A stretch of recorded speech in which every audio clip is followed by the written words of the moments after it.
El día de hoy tengo el gusto de poder entrevistar a Rafael López Borrego. Él es historiador del arte y ha sido coordinador de exposiciones en el Domus Artium de Salamanca. También ha impartido diversos cursos sobre historia del arte y cuenta además con un canal de YouTube en el que podrán ver muchos videos acerca de estética, teoría e historia del arte. Recientemente se ha publicado su libro Cómo entender el arte contemporáneo y es sobre este que quiero platicar un poco con él. Empezando por el título, ¿no? Se llama Cómo entender el arte contemporáneo. Creo que mi primera pregunta es, bueno, eso, entender el arte.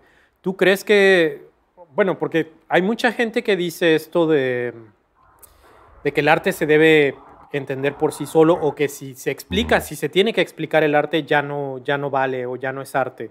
¿Tú qué opinas respecto a esto?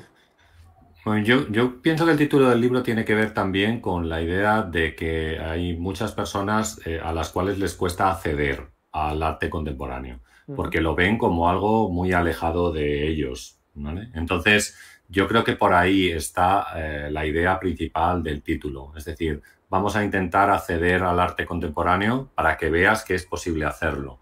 Y entonces, bueno, ahí en el desarrollo del libro pues se va haciendo una argumentación en la cual a lo mejor es posible acercarse un poquito más a todo lo que significa el arte contemporáneo. Yo pienso que el arte hay que explicarlo siempre, pero no solamente el arte contemporáneo, que en muchos casos a lo mejor necesita de una didáctica, una cartela o a lo mejor una introducción a ese trabajo, sino también el arte que nosotros consideramos como clásico. Sí. Si nos ponemos delante de un cuadro como Las Meninas, necesito una explicación, si no, o sea, de hecho creo que voy a disfrutar más la obra o el trabajo conociendo aspectos del autor o del propio trabajo que hasta ese momento no conocía. Entonces, decir que una obra no hay que explicarla me parece una vaguedad Claro. directamente, porque yo pienso que sí, todo trabajo con una explicación gana. Indudablemente cuando tú estás delante de una obra es muy posible que tengas no sé, un sentimiento, ¿no? Un pinzamiento. Eso es la estética, en realidad, ¿no? De eso hablamos cuando estamos hablando de estética. Pero ese pinzamiento estético puedes llevarlo a un límite mucho mayor, gracias a un conocimiento que te abre otros caminos para tu pensamiento, porque al final el arte también nos tiene que hacer pensar, ¿no? Claro. Como decimos, conocer distintos aspectos que nosotros hasta ese momento no habíamos tenido en cuenta y que es posible que estén delante y, bueno, pues no éramos capaces de percibirlos. Así que yo creo que por ahí va la idea, ¿no? Tanto la dificultad del acceso al arte contemporáneo como la posibilidad de poder explicarlo y que pueda llegar a todo el mundo. Ok. Ahora, bueno, tú sabes que mi canal pues está dedicado a la pintura. Hay muchas cosas que platicar sobre pintura contemporánea, etcétera, pero quizás quisiera preguntarte, a ver, quiero, perdona que mis preguntas sean así tan extensas, pero prefiero explicar un poquito más. Por ejemplo, en el Renacimiento, cuando un pintor pintaba una fruta, generalmente era como un accesorio de una escena. Podemos decir que tenían un contenido simbólico, es verdad, pero después llegamos al barroco, donde el bodegón tiene un peso preponderante. O sea, ahí ves los alimentos y los alimentos o sea, ya no necesitan de la escena, ya no son unos accesorios nada más, sino que son protagonistas de la pintura. Después llegamos un poco más adelante en el tiempo al impresionismo y a las vanguardias, donde estos objetos, por ejemplo, si pensamos en Cézanne, ¿no? Las manzanas, o en Picasso, ¿no? Las guitarras, etcétera, los instrumentos musicales, se convierten como en elementos formales.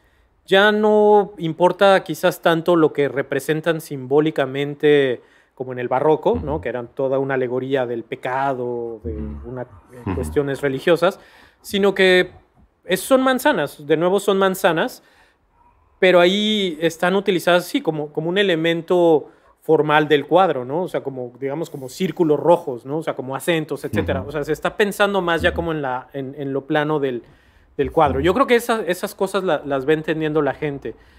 Pero después llegamos a Warhol con las cajas de brillo, que pues ahí ya no se distinguen, o sea, aunque están hechas, están pintadas por el artista, no se distinguen de un objeto cotidiano.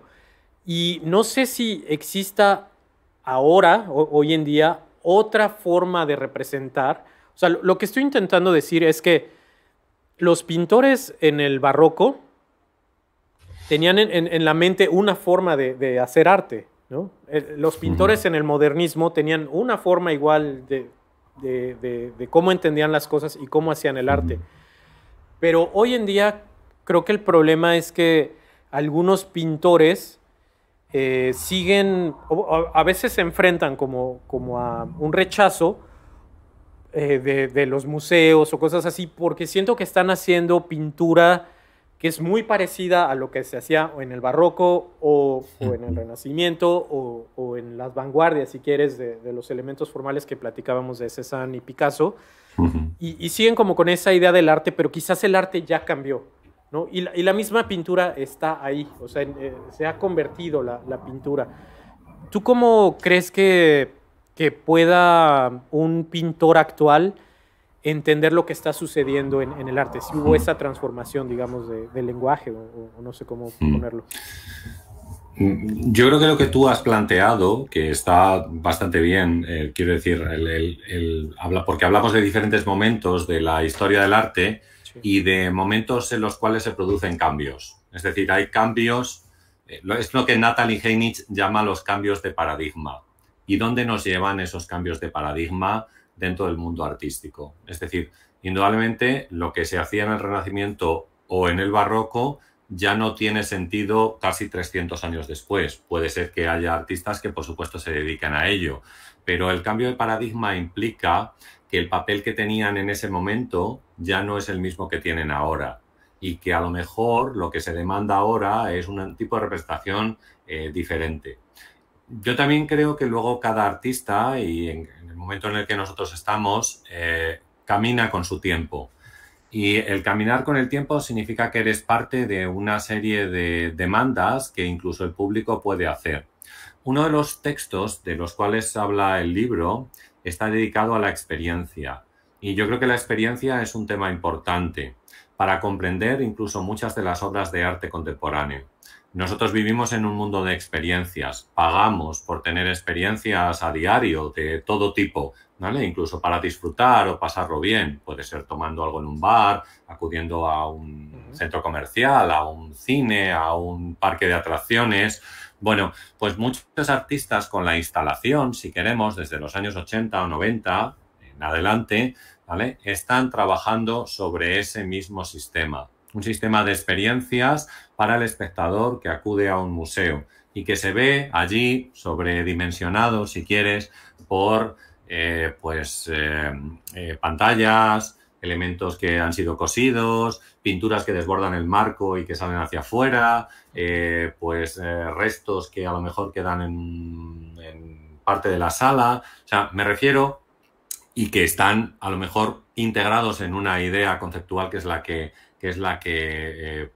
da, digamos, razón a toda esa obra. Entonces, en muchos casos, lo que yo creo es que caminamos con un tiempo en el cual el paradigma ya no es el mismo que hace incluso 50 años, sino que es otro, y que se debe ofrecer al espectador algunas de las cosas que requiere nuestro tiempo. Por ejemplo, en el libro se plantea también cómo compite el artista o de qué manera puede competir el artista con la imagen que nos ofrecen las redes sociales. En muchos casos que puede ser falsa, tuneada, maquillada, porque tú en las redes sociales quieres aparecer bien, guapo, ¿no? Que todo el mundo te vea, que incluso eres feliz, ¿vale? Bueno, ¿qué influencia tienen todas estas imágenes para que el artista componga un trabajo ahora mismo? Porque al final tiene que competir con ello, porque un cuadro es una imagen, ¿no? Y para diferenciarse de todas estas imágenes que nosotros tenemos a diario en nuestras redes, teléfonos móviles y demás, deberá hacerlo de alguna manera que la gente pueda recordar. Porque yo no me acuerdo de los selfies de mis amigos ahora mismo, pero a lo mejor sí me acuerdo de la obra que está detrás de ti. Ahora mismo también. ¿Por qué? Porque me llama la atención por alguna razón, por alguna cosa que lo hace distinta, diferente a lo otro. Entonces también yo creo que esta idea de cómo competimos con la imagen, que indudablemente el estatus de la imagen también ha cambiado en los últimos años, el artista debe adaptarse o debe preguntarse por estas situaciones para ofrecer, en su caso, algo diferente. Es un poco parecido, yo creo, también a lo que pasó con el cine hace 120 años aproximadamente. Muchos artistas estaban como diciendo, bueno, la fotografía y el cine nos desborda. No somos capaces de hacer lo mismo. Bueno, vamos a experimentar con la pintura de manera que podamos ofrecer algo distinto. Juguemos con la forma, como tú decías antes. Juguemos con el color, de manera que veamos cómo esas frutas se pueden ser representadas en 2 dimensiones solamente, en un solo plano o como sea, ¿vale? Entonces, bueno, pues ahora a lo mejor vivimos un momento también parecido, porque el estatus de la imagen con la red social o la cantidad de imágenes que consumimos a diario, yo creo que han cambiado y debemos diferenciarnos. En el libro se dice que hay un profesor José Jiménez, por ejemplo, apunta a que la imagen debe ser distinta de los medios de comunicación, de la publicidad y del diseño. Vale, pues vamos a plantearnos cómo lo hacemos, ¿no? ¿De qué manera?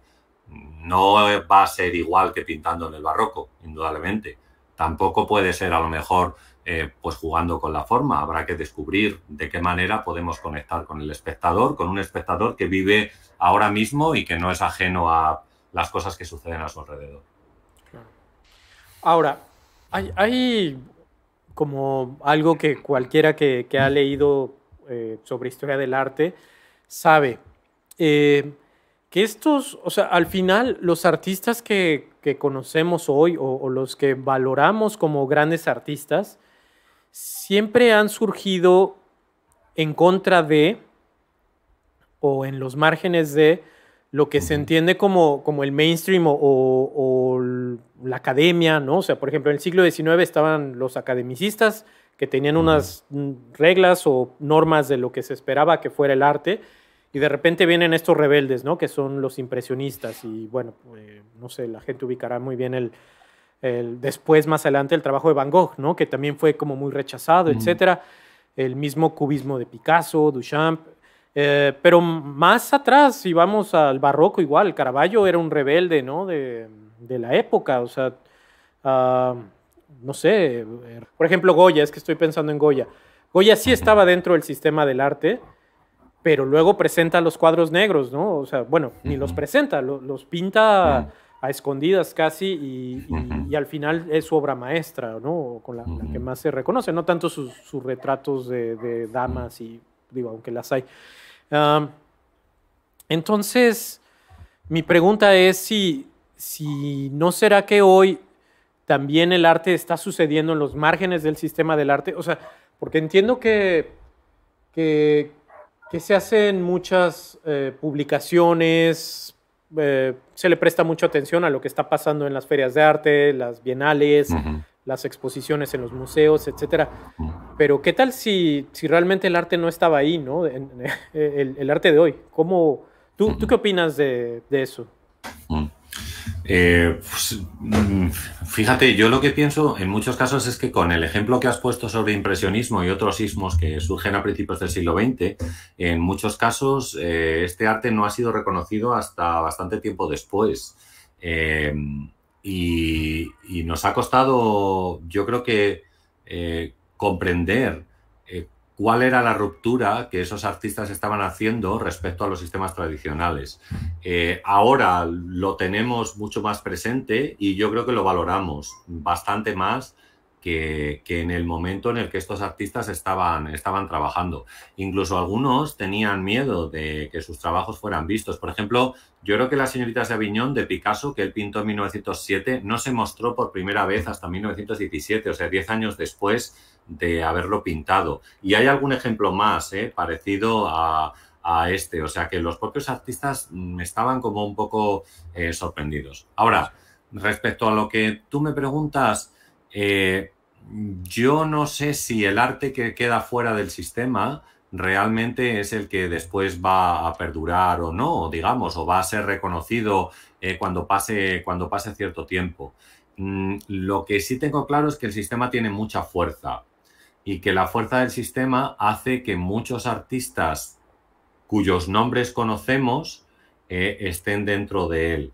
Y otros artistas que no conocemos quedan fuera y prácticamente no nos suenan. O quedan reducidos a lo mejor a algún, digamos, trabajo expositivo que se haga con artistas que están fuera del sistema. Y además se anuncia así, ¿no? Como ocurrió, por ejemplo, en la Bienal de Venecia, me parece que fue del año 2013, que incluyó artistas que estaban un poco outside del sistema, ¿no? Pero si pensamos en algunos de los grandes autores que nosotros tenemos ahora, o pintores incluso, pues Kiefer, o por ejemplo Ackerman, ¿no? O algunos más, ¿vale? No sé, podría seguir pensando. Claro. Esta gente están integrados dentro del sistema y me parece complicado, tal como está planteado ahora mismo, que se pueda hacer de una manera diferente. A lo mejor es posible, indudablemente, claro que sí, pero resulta difícil. Porque al final, cuando se mueve todo se mueve en esto que decimos, en las galerías, en los museos, en las ferias, en las subastas. Y también tú puedes ser un artista que no participa del sistema y tener un buen mercado que te proporcione unos ingresos. Indudablemente es así. Pero la publicidad, las revistas, la crítica, al final de quien habla es de los otros, ¿vale? Así que yo no quiero parecer algo ofensivo con esto, ¿sabes? Pero me da la impresión de que es tal como lo estoy explicando. Claro, y mi pregunta iba también un poco encaminada a que hay gente que cree que, digamos, pintar con un estilo clásico, neoclásico, barroco, etcétera, así del siglo XVI, XVII, es como una forma de oponerse a el sistema del arte actual y que por lo tanto va a tener cierta validez porque están siendo como rebeldes. ¿Tú crees que se pueda ser rebelde siendo como retrógrada, anacrónico, yendo hacia atrás? Sí, yo pienso que no hay ningún problema en cuál sea tu manera de pintar y digamos qué estilo o a qué estilo se parece tu obra. Lo que sí debe incluir la obra, y de eso comentamos en el libro, es aquello que Hegel llamó la muerte del arte y que es lo que tiene que ver con, bueno, pues ya no con cuestiones religiosas o mitológicas, es decir, educacionales, sino con otros temas que tratan lo social, lo político o cualquier otro aspecto que tenga que ver con la sociedad. Entonces, claro, si el tema es bueno de la obra, si el espíritu, que hablaba Hegel también de él en sus trabajos, si el espíritu de la obra es bueno, a mí el estilo no tiene por qué plantearnos absolutamente nada raro. Es decir, da igual que sea barroco, que sea neoclásico o lo que sea, pero tiene que tener el espíritu, que no es que Hegel hablaba de él solo, que también hablaba Benjamin, que también hablaba Theodor Adorno y que han hablado muchos autores de estética, que es lo que dicen que la obra debe comunicar ahora mismo. Es decir, es lo que decíamos antes, ponemos el ejemplo. Tú puedes ser un excelente pintor y hacer una cesta de frutas. Pero una cesta de frutas ahora mismo por sí sola no tiene sentido. Le falta el espíritu. Y el espíritu te lo pone, por ejemplo, Sam Taylor Wood, que hace un vídeo con melocotones que va grabando cada día y vas viendo cómo esos melocotones se van descomponiendo. Y entonces ese artista me está hablando de la fugacidad de la vida y que el tiempo pasa y todo se pudre. Y yo también me va a pasar, aunque no quiera. Entonces, bueno, pues de eso estoy hablando, ¿no? Así que, por supuesto que yo creo que la forma de pintar, la manera de pintar no tiene nada que ver. Puede ser hiperrealista, puede ser más clásica, puede tirar más hacia el claroscuro, hacia el barroco, pero yo creo que la obra sí debe incluir algo más porque lo demanda el arte contemporáneo en sí. Es decir, el arte contemporáneo demanda que haya ese diálogo, si quieres, con el espectador. Por ejemplo, en el libro se habla mucho del posicionamiento que debe tomar el espectador delante de la obra y que el espectador debe tomar partido, se dice así, por un lado u otro lado. Y eso es lo que la obra plantea. ¿Cómo lo plantea? Bueno, pues Claro. Esa es la cuestión, ¿no? Esa es la cuestión. Cómo el artista va a plantear ese posicionamiento que debe tener una persona respecto a un tema concreto, a un microrelato, se llaman así después de la posmodernidad, estos diferentes temas que puedan ser de actualidad para nosotros. Claro. Sí, digo, hay varias preguntas que el mismo libro contesta, entonces tampoco te las quiero hacer así porque si no, pues, mejor que lean el libro, ¿no? O sea, no hay necesidad de aquí que nos platiques todo el libro, pero, por ejemplo, algo que tratas en el libro, que sería, hay personas que dicen que todo el arte que se hace hoy en día es contemporáneo, ¿no? O sea, que no importa. Y es más o menos de lo que estabas platicando, ¿no? Que tiene ciertas características. ¿Nos quieres platicar un poquito de lo que tú llamas síntomas? Ajá. Sí, no hay ningún problema. Mira, yo lo que planteo en el libro es lo siguiente, y sigo la estela de algunos otros autores, como por ejemplo Giorgio Agamben. Él tiene un pequeño ensayo que se llama ¿Qué significa ser contemporáneo? Y entonces, dentro de ser contemporáneo, yo lo que vengo a plantear en el libro es que no todos los artistas que trabajan ahora mismo son contemporáneos. ¿Por qué? La palabra contemporáneo significa caminar con el tiempo, ¿vale? Con el tiempo. O sea, indudablemente todos somos contemporáneos de lo que es, o sea, estamos aquí ahora mismo, ¿no? Hablando, charlando, tú y yo en este momento. Somos contemporáneos porque estamos en 2022 y en esta fecha, ¿no? Que es día 10 de agosto, ¿no? Sí. Ya no sé. Yo a veces el día no me lo sé muy bien, pero bueno. Bueno, el caso es que yo creo que deberíamos establecer una diferencia entre lo que nosotros entendemos por contemporáneo, que es que estamos viviendo aquí y ahora, en este momento en nuestro presente, y lo que significa arte contemporáneo, porque es una cosa distinta, es diferente. Arte contemporáneo es una manera de calificar cierto tipo de trabajos o de obras que tienen una serie de características de las cuales, si quieres, hablamos un poco después. Pero no tiene nada que ver con vivir en el momento actual. Claro, todos vivimos en el momento actual, esto es indudable, yo no puedo decir que no, pero no todos los que vivimos actualmente somos artistas contemporáneos, ¿vale? Bueno, yo no soy artista, pero bueno, es un poco lo que quiero decir, que dentro de lo que nosotros denominamos arte contemporáneo hay una serie de características que nos llevarían a calificarlo como tal. Y el tema es el siguiente, César, es que no podemos llamar al estilo de los distintos autores que trabajan ahora mismo de otra manera que no sea arte contemporáneo. Porque no podemos llamarlo cubismo. Es decir, no es que tenga unas características concretas. O sea, tú me dices, Rafa, ¿qué es el cubismo? Y te digo, mira, pues la eliminación de la segunda dimensión, la descomposición de las formas en diferentes cuadrados o cubos, ¿no? Y la simplicidad a la hora de pintar. Estas son 3 características del cubismo. Pero ¿qué 3 características puedo dar yo para el arte contemporáneo? Es imposible. Hay tantas cosas, o sea, hay tanto tipo de creaciones que hablamos más de un artista individual que ha creado un estilo propio, distinto, reconocible, que de alguien que está siguiendo los pasos de, bueno, pues un futurista, un dadaísta, un surrealista, porque ya no es así.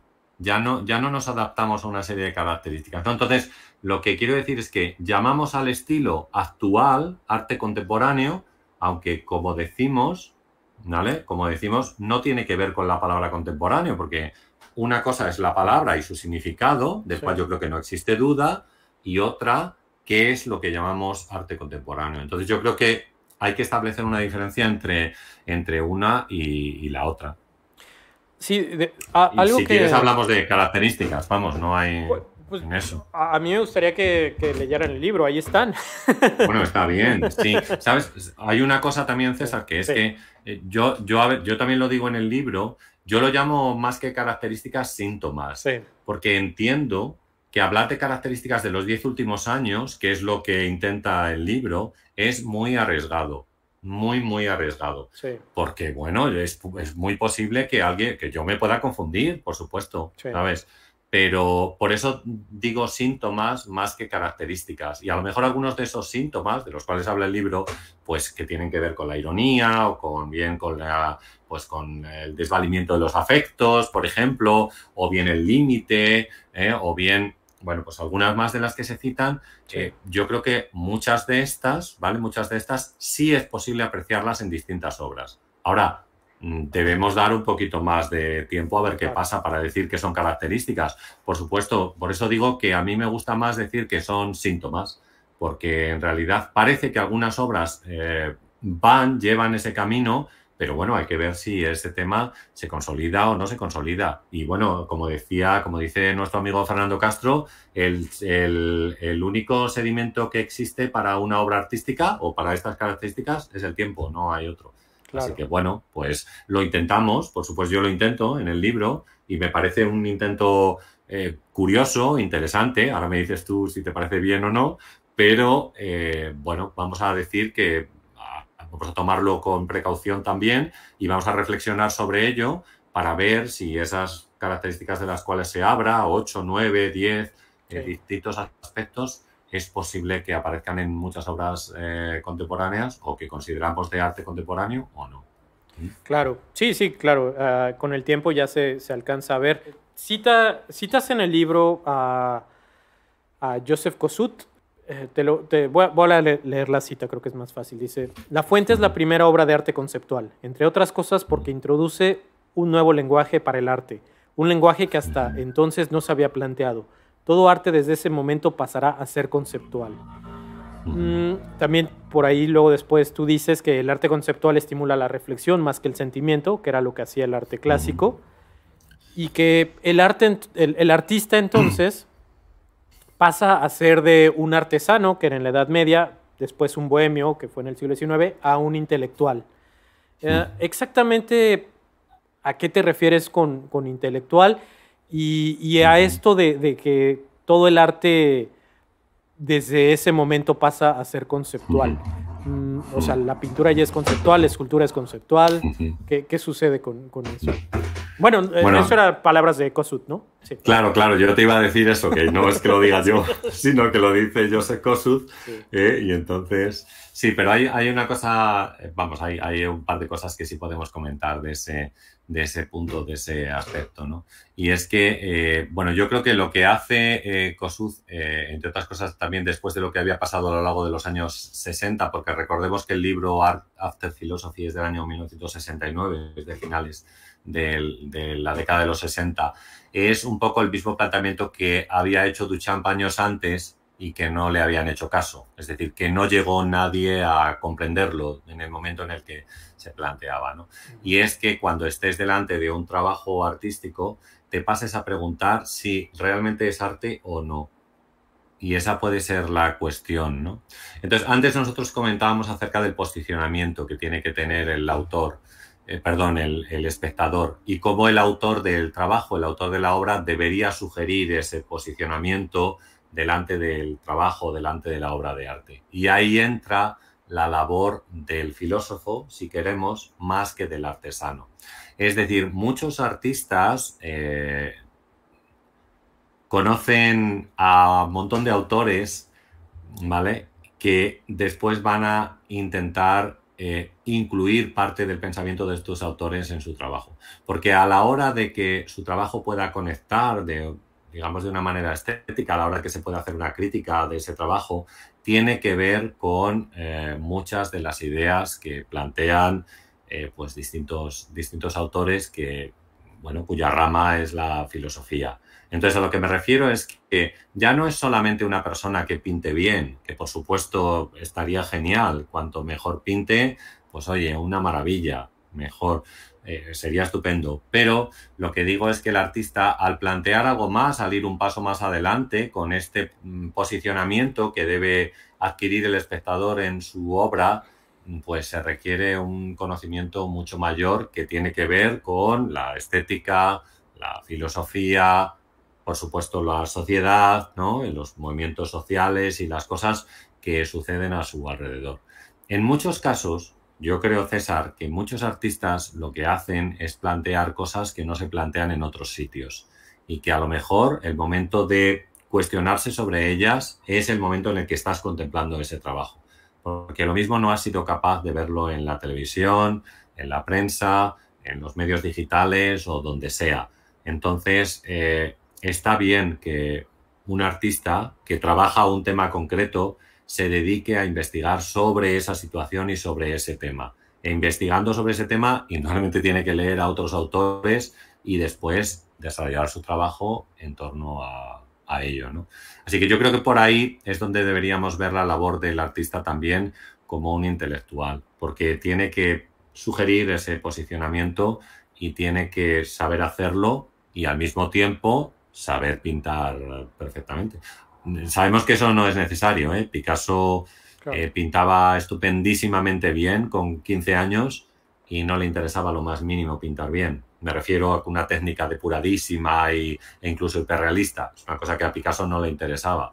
Entonces, bueno, pues oye, ya cada uno desarrolla su trabajo de la mejor manera que puede, ¿no? O sea que eso sería. Yo creo que por ahí va un poco la idea de este artista nuevo que plantea incluso también Adorno, por ejemplo, en su teoría estética, donde es un artista que conoce cuestiones relacionadas con la sociedad, con la filosofía, como decimos, con la estética en algún caso y que lanza preguntas a los espectadores a través de su obra o de su trabajo. Ok. Bueno, regresando un poquito a esto de Duchamp, de la Fuente, que es algo que a mí me han preguntado mucho y que quizás yo no sé responderles. O sea, la gente entiende perfectamente esta anécdota de Duchamp, ¿no? De cómo mandó el urinario al concurso, bueno, a esta exposición con jurado, como parte de una crítica, burla, pregunta, ¿no? Cuestionamiento de por qué tú eres el que vas a decidir qué es arte y qué no es arte, ¿no? Entonces te pongo un objeto ordinario para cuestionar todo el sistema que en ese entonces decidía qué era arte y qué no era arte. La gente entiende perfectamente esta anécdota y la comprenden y están a favor, o es decir, les dicen, está genial eso, ¿no? Pero lo que ya no entienden es por qué se considera arte eso, ¿no? Es así como, ok, la historia está muy bien, ¿no? La crítica hacia el sistema del arte, pero ¿por qué eso es arte? Bueno, nosotros tenemos en el libro hay una extensa historia acerca del urinario de Duchamp que tiene aproximadamente unas 30 y tantas páginas, yo creo, contando un poco no solo todo esto, sino por qué se considera una obra artística, ¿no? Y cuáles son las pequeñas cuestiones, incluso milimétricas o algunos detalles que nos llevan a considerarlo como como un trabajo artístico. Yo creo que una de las ventajas, o sea, digamos que el reconocimiento que tiene este trabajo es que es la primera vez que pasa a cuestionarse o que una persona debe cuestionarse si el objeto que tiene delante de él es artístico o no es artístico. Entonces, como es la primera vez que se plantea, pues ahí entramos en todo tipo de detalles de dónde se adquirió, cómo se compró, cuál es la diferencia, que existe o no, ¿no? O sea, el propio Duchamp, yo recuerdo porque él decía que existía una diferencia infraleve, lo llamaba así, entre el resto de los urinarios que quedó en la tienda de homenaje y el que compró él. Y la diferencia infraleve consistía en que el resto de los urinarios iban a ser utilizados para, bueno, pues su función en un baño, donde fuera, mientras que este pasaba a ser un objeto en una exposición artística. Con lo cual, al cambiar la función, simplemente el hecho de que cambie la función, ya pasaba a ser considerado como una obra artística. No le hicieron ni caso, por supuesto, porque además la obra fue rechazada de la exposición, se la llevaron a una galería, le tomaron una foto, creo que alguien la compró, ni siquiera sé el precio, y desapareció por completo. Bueno, no, incluso lo mismo fue destruida. O sea, no se volvió a hablar del urinario hasta los años 50, incluso con movimientos que tienen que ver con el neodadaísmo, el letrismo, el situacionismo y cosas de este tipo, donde al final le encargaron hacer 5 copias, porque en ese momento yo creo, realmente, lo comenté antes, que el mundo del arte y la gente no estaba preparada para ese cuestionamiento que se vuelve a hacer en los años 60. Exactamente igual. Sí. O sea, en los años 60, cuando Andy Warhol presenta las cajas de brillo en la Galería Stable de Nueva York en 1964, la pregunta es la misma. estas cajas que yo te he hecho aquí, ¿son artísticas o no? ¿Es arte o no es arte? Y volvemos otra vez a la misma discusión, volvemos a entrar en miles de detalles. Si en este caso Warhol hizo las cajas por sí mismo de madera en un tamaño un poquito superior al natural y resulta que las cajas eran de madera mientras las de los supermercados eran de cartón, si él las pintó directamente o no. Bueno, ¿tú consideras eso como una obra artística o no lo consideras como? Es la misma pregunta, pues 50 y tantos años más tarde, en un momento en el que la gente sí estaba preparada. Porque ahí sí se produce un cambio de paradigma. En los años 60, yo creo, con todo lo que tiene que ver, sobre todo con la llegada del arte pop. La llegada del arte pop es determinante para el arte contemporáneo. O sea, es determinante para muchas de las cosas que nosotros tenemos ahora. Y junto con el arte pop, otra serie de movimientos, como era el happening, como era la performance, como decimos, el arte conceptual, que hemos comentado sobre todo a finales de los años 60. Así que yo creo que quizás el mérito de Duchamp es ese. Hay una historia que se cuenta en el libro también, que es que va con unos amigos a ver una exposición de aviones o algo así y ven una hélice de madera. Y entonces es el momento en el que Duchamp decide dejar de pintar. Porque le dice a sus amigos, ¿es posible crear algo más bello que esta hélice de madera? Haciendo esto, ¿para qué voy a pintar yo, no? Sí. Entonces, con esta hélice de madera es suficiente. Así que me parece, o sea, Duchamp es una persona revolucionaria en diferentes aspectos, en distintos aspectos de su trabajo y de su vida. Así que su mérito es cuestionarnos qué es arte o qué no es arte, si lo consideramos como un trabajo artístico o no, si un objeto cualquiera puede ser una obra de arte. En muchos casos, como sabemos, se han presentado objetos en diferentes museos, exposiciones o ferias, y bueno, pues ya dependerá de nosotros. Es decir, yo puedo dedicar 30 páginas a explicar que el urinario quizás es una obra artística, pero no tengo por qué convencer a todo el mundo. Espero que sí, pero no sé. Lo mismo no llegamos a convencer a todos, ¿no? Entonces, quizás esta cuestión, este planteamiento de lo que es artístico o no artístico está también dentro de ese trabajo, por supuesto, y después de otros muchos posteriores. Yo creo que lo que deberíamos hacer todos también, porque en muchos casos, como bien sabes, muchas de las noticias que aparecen en los medios de comunicación son noticias escandalosas, ¿no? Por ejemplo, no sé, ahí he oído ahora, yo no les presto mucha atención, lo confieso, he oído ahora que un tío cogió un pepinillo de una hamburguesa, lo tiró al techo y lo pegó en el techo y lo consideraban ya, o decía él que era una obra de arte. O sea, yo creo que lo que nosotros, no sé si fuera en Australia o algún sitio de estos, lo vendían por 6.000 euros. Bueno, nada, esto queda en una anécdota más de los medios de comunicación. Claro. Respecto al arte. Sí. Pero lo que debemos hacer es saber distinguir perfectamente, digo todos nosotros en general, lo que significa una burla para el sistema o para lo artístico de lo que a lo mejor puede ser un trabajo más serio. Y quizás el trabajo de Duchamp es más serio de lo que pensamos, o las cajas de Warhol son bastante más serias de lo que nosotros pensamos. O pues tirar un pepinillo al techo y que quede allí pegado, pues la verdad a mí me ofrece poca seriedad, ¿no? Sí. Pero bueno, vamos a intentar pensar sobre ello y ver un poco cuáles son las razones, por ejemplo, motivaciones que llevaron a estos artistas a hacer este trabajo. Warhol indudablemente está cuestionándose, o quiere que la gente se cuestione dónde están los límites de lo artístico. Y es la primera vez que alguien lo hace y yo creo que es algo reseñable, indudablemente. Ahora, otra duda constante de la gente es esto del arte conceptual. Sería cómo parece ser, o sea, porque en la pintura pues tú puedes apreciar muchas cosas, ¿no? El color, la forma, la línea, la composición, etcétera. Pero se dice que detrás del arte conceptual lo que vale la pena o lo que hay que apreciar es la idea. ¿Cómo distingues una buena idea de una mala idea, digamos? Sí, ¿cómo sabes si una obra de arte conceptual vale la pena o no? Que era un poco lo que estabas diciendo de lo del pepinillo, etcétera. Y también es como, ¿por qué si les interesan los conceptos, por qué no mejor escribir un ensayo en lugar de hacer una obra conceptual, ¿no? Bueno, yo creo, a ver, en primer lugar, vamos a partir de que no todas las obras de arte son conceptuales, contemporáneas, ¿vale? Yo creo que no podemos calificar a todas las obras conceptuales como contemporáneas. Perdón, al revés, todas las obras contemporáneas no incluyen esta idea o este concepto, ¿no? Sí. Pero también yo en el libro hablo de una característica que tiene que ver con la belleza conceptual y lo llamo así, como una característica del arte contemporáneo.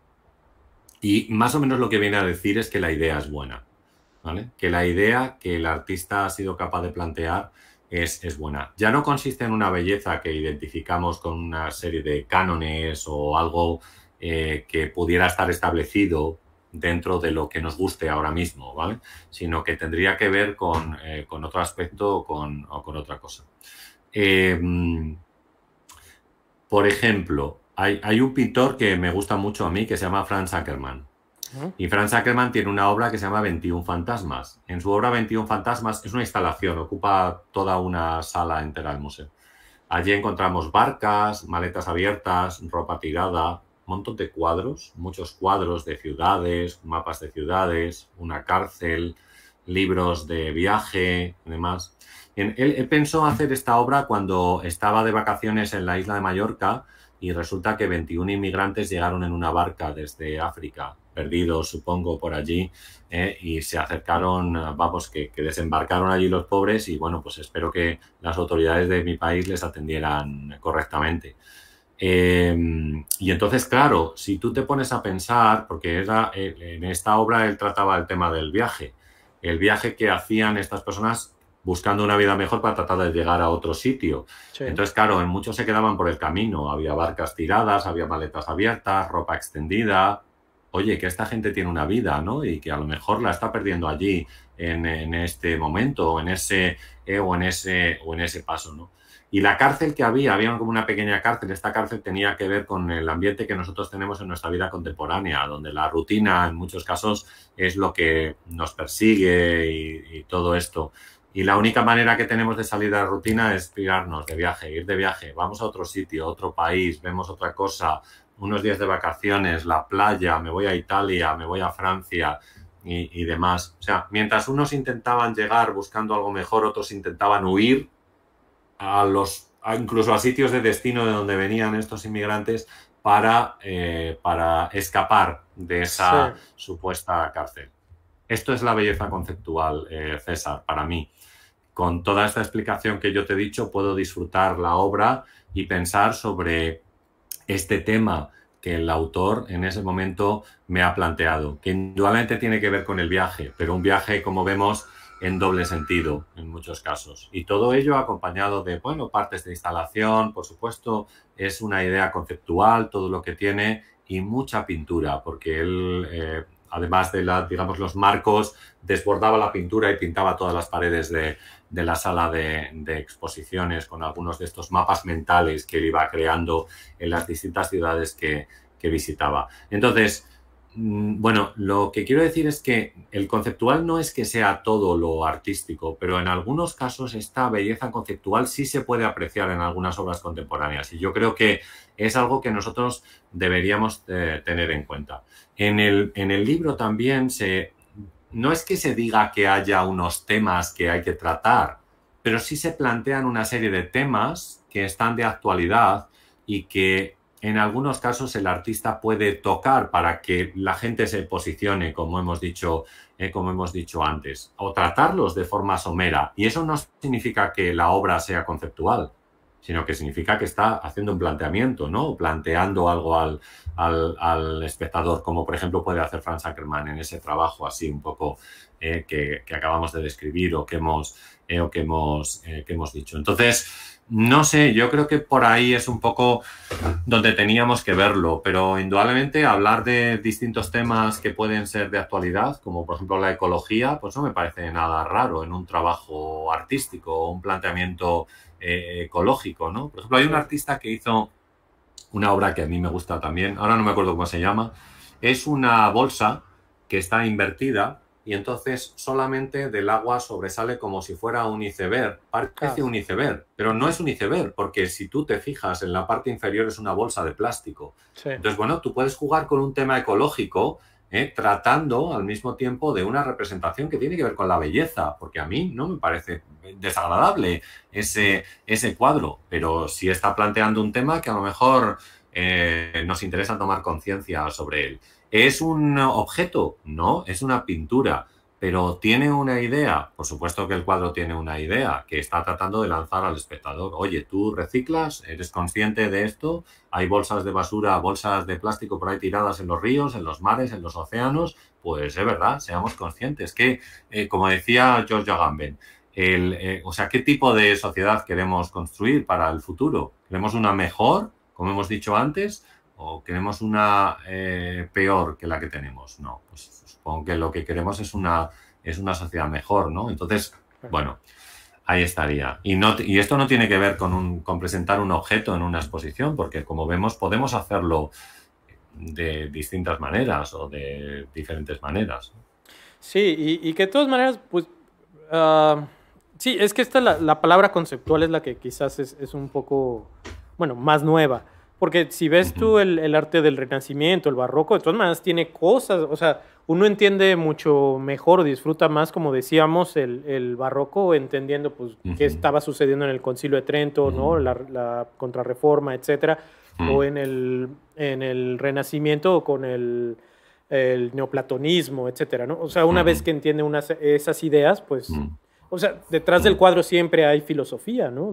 No tanto que el pintor sea un filósofo, pero hay una filosofía del mundo en el que ellos están viviendo que... Mira, hay una cosa, César, que yo creo que es importante. Y esto, a lo mejor hay gente que no está de acuerdo con ello, pero yo creo que nosotros tenemos que seguir una línea de tiempo. Me refiero a que existe una línea de tiempo dentro de la historia del arte o del arte en general, me da igual como queramos plantearlo, y esta línea de tiempo es un poco la que nos marca los diferentes estilos, momentos y qué es lo que sucede en cada uno de ellos, ¿no? Tú hablabas ahora mismo, hablabas del Renacimiento o del Barroco, ¿vale? ¿Por qué no queremos conocer, y eso es un poco lo que plantea el libro también, la línea de tiempo de los últimos 50 años? Si es que si conociéramos la línea del tiempo de los últimos 50 años, nos daríamos cuenta que muchas de las cosas que se hacen ahora mismo no son extrañas para nosotros. Claro. Porque, o sea, lo que cuando yo nací, ¿vale? Es decir, en el momento en el que yo nací, cuando mis padres tenían 25 años, estaban pasando muchas cosas en el mundo del arte. Sí. Un montón de cosas. Ahora, lo que tenemos que plantearnos es, oye, ¿queremos acercarnos a ellas para darnos cuenta de lo que está pasando ahora o simplemente vamos a decir que el arte conceptual no vale para nada? Oye, vamos a ver qué es lo que pasó. Y entonces, bueno, veremos. Somos una consecuencia de nuestro pasado. Esto lo dice Walter Benjamin, ¿sabes? A mí me gusta mucho y es que es así. En el pasado es donde vamos a encontrar las huellas del presente. Oye, ¿queremos conocer estas huellas que tenemos delante de nosotros? Vamos a ver qué es lo que ha sucedido, porque sin el pasado es imposible explicar las huellas del presente. Entonces, yo creo que, pues bueno, simplemente es ponerse a ello, ¿no? Hay que poner interés y saber un poco qué es lo que pasa y qué es lo que sucede. Yo creo que mucha gente dice, ay, ojalá hubiéramos nacido en el siglo XVII, cuando la época de estos pintores de Velázquez, Vermeer, Caravaggio. Pero yo creo que era un mundo bastante duro, difícil y para nada como lo imaginamos, ¿no? Sí, sí. Yo creo que vivimos bastante mejor ahora. Como esta película de, ¿cómo se llama? La de Woody Allen, que va a los años 20. Ahora no me acuerdo. Medianoche en París. Puede ser. Sí, no, pero que va a los 20 y conoce a sus héroes, ¿no? Justo a Dalí, está Picasso, están Hemingway, todos ellos. Y hay alguien ahí, una chava, que pero ella lo que dice es que yo quisiera vivir en la época de Lautrec, ¿no? Del finales del siglo XIX. O sea, siempre creemos que el pasado era mejor, ¿no? Pero... Pues sí, eso es una cosa que tiene que ver con también, esa es una característica del arte contemporáneo, es la nostalgia. Claro. Y la nostalgia nos hace pensar que siempre lo pasado ha sido mejor, incluso un pasado no tan lejano, a veces más cercano de lo que nosotros pensamos, pero bueno. No, y eso, bueno, regresando a tu libro, porque ahorita dices que es importante conocer la historia reciente que ha pasado para entender en dónde estamos hoy en día. Y bueno, aquí está. O sea, esto fue algo que a mí me llamó. No pensé que te fueras a ir por ahí en el libro, o sea, a describir la historia, ¿no? Lo que ha pasado en los últimos 70 años en el mundo, aquí está, ¿no? Resumido, pero muy claro para las personas que pues eso, quieran entender un poquito más por qué estamos donde estamos. Aquí está en el libro todo muy, muy bien explicado. Sí, es que como yo te comentaba antes, yo creo en esa línea de tiempo y creo que es importante la línea de tiempo para pues eso, para saber a dónde estamos en la actualidad. Entonces, indudablemente, si no sabemos cuáles son los planteamientos del arte pop, en muchos casos, vamos a estar perdidos en la actualidad. O sea, si no sabemos, por ejemplo, por qué Robert Rauschenberg pegaba calcetines usados en sus cuadros, o sea, ¿cómo se le ocurrió esta idea que alguien podrá decir, esto es una chorrada, ¿no? Sí. Pero hay una razón por la cual él lo hace.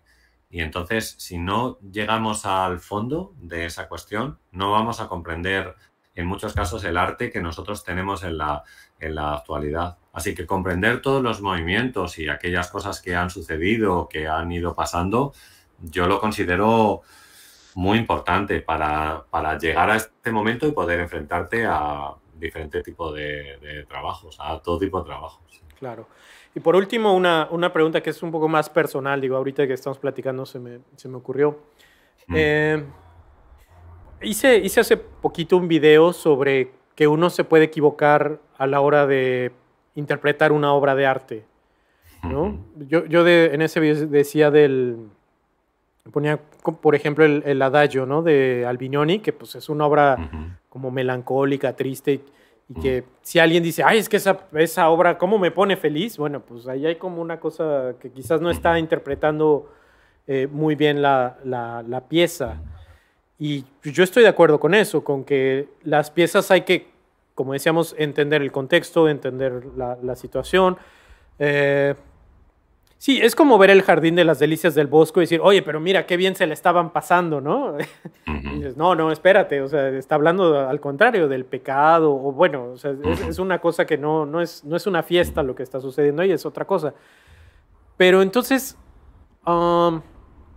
mi duda es, ¿dónde queda la subjetividad del intérprete o del espectador?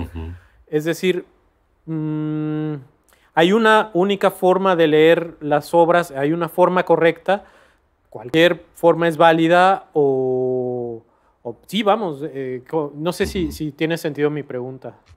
Sí, yo creo que sí lo tiene y creo que un poco enlaza con aquello que nosotros hemos hablado, de que tiene que haber un posicionamiento, ¿no? Pero el posicionamiento puede ser diferente en cada uno de los espectadores. Una obra de arte, por supuesto, puede causar, digamos, una sensación de empatía o de rechazo en una persona. Yo creo que ahí entra también un poco la labor de la crítica, pero no sé, digo, de la crítica del trabajo o de un artista en cuestión. A veces el espectador ni siquiera será consciente o no llegará a conocer esa crítica. Pero si en algún momento puede leer sobre ella o puede recordar el trabajo que vio o este artista que vio, es muy posible que pueda encontrar nuevos caminos que hasta entonces no había descubierto. Y eso no significa que el crítico dé siempre en el clavo, porque no es así. Pero a lo mejor sí puede abrir, como decimos, un abanico de posibilidades importantes también para el espectador, que quizás le hagan cambiar su planteamiento respecto al trabajo que tenía. Y esa crítica tiene que estar, digamos, adscrita a un momento concreto, pero puede variar, es cambiante, porque el trabajo va avanzando con el tiempo. Y con el tiempo, si esa obra puede envejecer de una forma, digamos, buena, que siga vigente, o a lo mejor no. Yo creo que no hablamos igual de Las señoritas de Aviñón cuando el cuadro se mostró por primera vez que en la actualidad. Indudablemente no hablamos igual. pero la cuestión es si la obra sigue vigente o no sigue vigente. Y si sigue, ¿vale? Y si sigue. Entonces, claro, el espectador indudablemente es el que va a tener una reacción, como decimos, delante del trabajo. Y luego puede haber otros elementos externos que le hagan ampliar su abanico de posibilidades. Pero, por supuesto, no tiene que seguirlos a pies juntillas. Simplemente es una orientación que le puede ayudar a enriquecer, como decimos, pues su visión del trabajo, de la obra.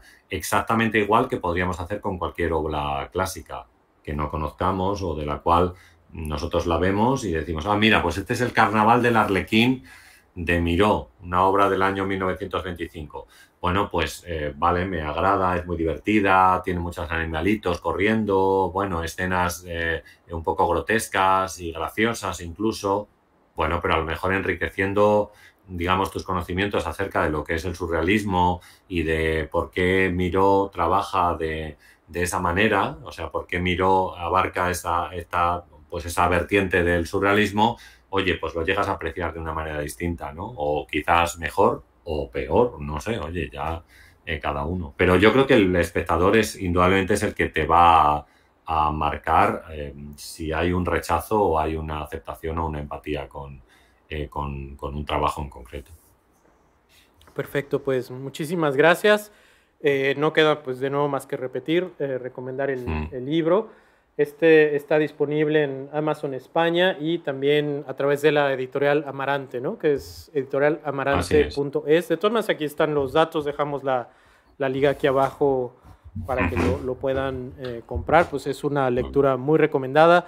Les digo, para cualquiera que sea pintor y quiera adentrarse en la producción contemporánea, ¿no? No solamente como en la pintura pues como por hobby o para pintar las cosas que ya se han visto, sino como para tener un impacto dentro del sistema actual del arte. Bueno, pues es una excelente lectura para contextualizar, poner, como decíamos, toda la historia que ha pasado, entender en dónde estamos y también pues ver hacia dónde puede ir dirigida la obra en el futuro, ¿no? Pues muchísimas gracias, Rafa, No, yo gracias a ti, César, gracias por invitarme a tu canal. Yo estoy encantado la verdad, de estar aquí y de que podamos hablar del libro, que ciertamente he disfrutado mucho, la verdad, investigando y bueno, pues escribiéndolo. Así que, no, te lo agradezco muchísimo. No, cuando quieras, ya sabes, tienes aquí es tu casa, pues, bienvenido siempre y ojalá te podamos también invitar más seguido también a debatir más cosas, a platicar y que nos saques de dudas, que es lo principal, porque uno está aquí metido en el barniz y en los pigmentos y eso, pero de repente pues está muy padre también poder platicar con alguien que tiene una formación de historiador que pues nos da un punto de vista mucho más centrado. Yo creo que eso al final es enriquecedor, ¿no? Porque al final eso es, unimos campos que son distintos, por supuesto, los artistas, pues uno, en muchos casos la técnica o como decimos las ideas, y nosotros pues unimos otra cosa que a lo mejor también nos puede ayudar, en mi caso desde la historia del arte o si queréis un poco más la estética, pero bueno, es así. Perfecto, pues muchas gracias y estamos en contacto. Perfecto, gracias a vosotros.